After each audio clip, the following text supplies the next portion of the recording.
Oke adik-adik, untuk sesi kedua kita coba lanjutkan uh, materi kita. Nanti pada pertemuan uh, ketiga ya, pertemuan ketiga kita akan berdiskusi tentang media dan komodifikasi dakwah.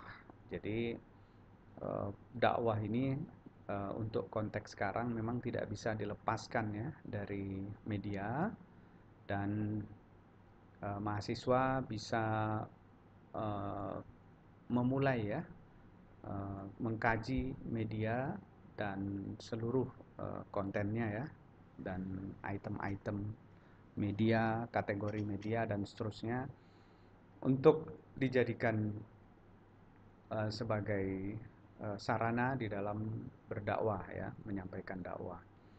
Nah, tentu setiap mahasiswa punya kesenangan atau hobi ya, media apa saja yang biasanya digunakan di dalam menyampaikan sebuah kebaikan ya. Jadi secara umum media kita gunakan salah satunya sebagai alat berkomunikasi, tapi secara khusus media bisa kita gunakan sebagai alat untuk berdakwah. Nah, mahasiswa bisa menggunakan media apa saja ya, platform apa saja yang bisa digunakan untuk berdakwah ya.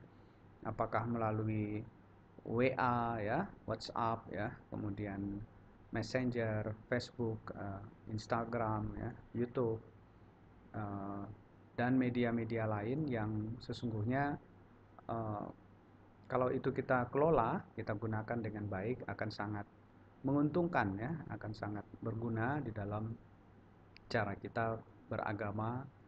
Dan tentu kalau bisa dikelola secara duniawi ya, secara duniawi, maka tentu ini bisa menjadi sumber penghasilan. Nah, antara kebutuhan menyampaikan pesan agama dengan kebutuhan untuk ma'isyah ya, atau pemenuhan kehidupan sehari-hari sebenarnya tidak bisa kita hindari, dan sebenarnya saling dukung ya, saling dukung mendukung ya, bahwa uh, perlu dibedakan ya antara orang yang berdakwah kemudian tujuannya hanya untuk mencari keuntungan. Tentu ini tidak terlalu arif ya, tapi sebenarnya bahwa kemudian ketika kita berdakwah lalu mendapatkan uh, apa namanya, keuntungan tambahan ya, termasuk penghasilan-penghasilan tertentu, maka ini menjadi sangat berguna bagi kita. Nah, di era kapitalisasi ya, di mana semua barang ya bisa diperdagangkan dan orang berorientasi pada keuntungan, maka wilayah agama sebenarnya berperan di dalam memberikan batasan-batasan bagaimana proses berusaha, berbisnis yang pada satu sisi itu menguntungkan, tapi pada sisi yang lain tidak melanggar aspek-aspek syariat ya.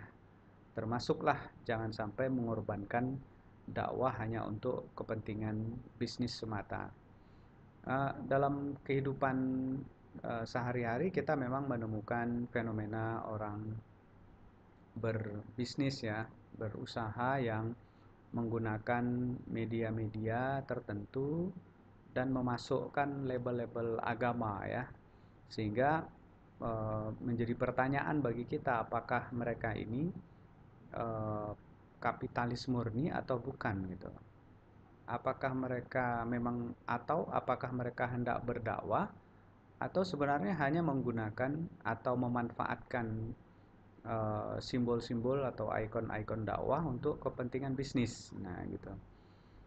Jadi sebagai contoh sederhana, misalnya ketika kalian pergi ke warung makan gitu ya, lalu ketemu dengan merek-merek makanan yang menggunakan nama-nama agama gitu ya. Misalnya mie ayam barokah, nah gitu ya. Nah, barokah ini kan sebenarnya ada unsur agamanya ya, ada aspek dakwahnya sebenarnya gitu. Nah, bagi seorang pedagang mungkin dia ingin melegitimasi dan mengidentifikasi bahwa mereka adalah pedagang muslim gitu. Sehingga orang tidak ragu untuk berbelanja di situ. Oh, ini namanya Islam gitu ya. Dan ini boleh nih didatangi untuk berbelanja.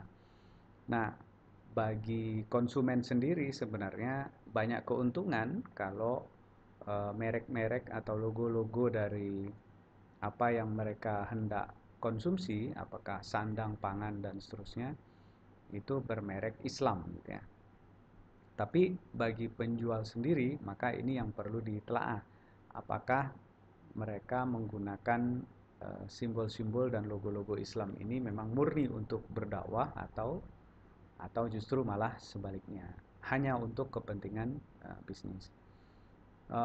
Kemudian ada juga misalnya media yang digunakan untuk berdakwah di televisi ya, misalnya ketika eh, kita tidak tahu apakah para pendakwah itu yang kelihatan di TV itu memang murni untuk menyebarkan Islam atau memang untuk eh, sebagai lahan bisnis saja dari provider atau perusahaan-perusahaan telekomunikasi ya, perusahaan-perusahaan televisi yang bisa saja memanfaatkan isu-isu agama untuk meningkatkan rating produksi mereka ya, rating siaran mereka, dan itu kelihatan sekali misalnya pada saat bulan Ramadan ya.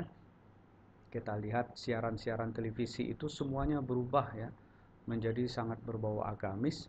Bahkan sinetron-sinetron yang awalnya percintaan gitu ya, tiba-tiba dikemas demikian rupa menjadi berbau agama. Yang cowoknya pakai songkok ya, ceweknya pakai jilbab, kemudian ada acting berada di masjid gitu ya. Kemudian ada kata-kata agama yang diucapkan entah astagfirullah atau subhanallah ya, dan lain-lain, yang inilah sebenarnya sejatinya komodifikasi agama ya. Jadi inilah sebenarnya pertarungan kapitalisme ya. Apakah sebenarnya ini kapitalisasi murni atau kapitalisasi yang berbau dakwah ya. Kalau dia berbau dakwah, maka apa yang dipraktekkan, apa yang kita lihat dalam kenyataan sehari-hari di mana model dakwah telah berubah, maka eh, tinggal seperti apa, tinggal bagaimana produsennya gitu ya. Apakah mereka memproduksi film-film atau konten-konten dakwah tadi itu memang hanya untuk kepentingan bisnis semata, atau memang juga ya memasukkan unsur-unsur dakwah.